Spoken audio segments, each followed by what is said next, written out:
In the energy quadrant, taking a look at the March natural gas futures contract, which had its first three-session winning streak since January 5th through the 9th. It ends with today's drop in price, however. The high today was 1.186. That's up 62 basis points, and the low of 1.752 was down 6.32%. And late in the session, we're still down over 4%. Even with today's price action, we're still working on the first up week in the last 5, as natural gas currently sits up almost 4.75% with 1 day left to trade.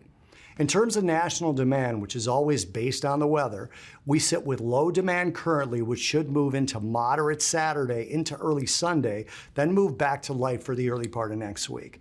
A front is going to cover most of the interior U.S., bringing highs of 40 degrees to 50 degrees across the northern states and 50 degrees to 80 degrees across the central and southern states. Much of the west will be covered in rain and mild snow with highs of 30 degrees to 50 degrees until a cold weather system tracks across the Midwest and Northeast this weekend, bringing lows of 10 degrees to 20 degrees for a minor bump in demand, but it won't be strong enough with the rest of the U.S. still holding mild temperatures to bump up that demand by much.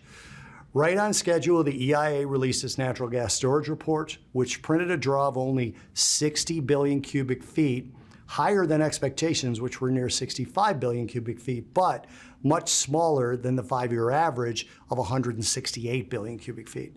This increased the surplus from 348 billion cubic feet to 451 billion cubic feet, but it decreased supplies from 2,535 billion cubic feet to 2,470 billion cubic feet. The surplus increase weighed on the price during most of the session.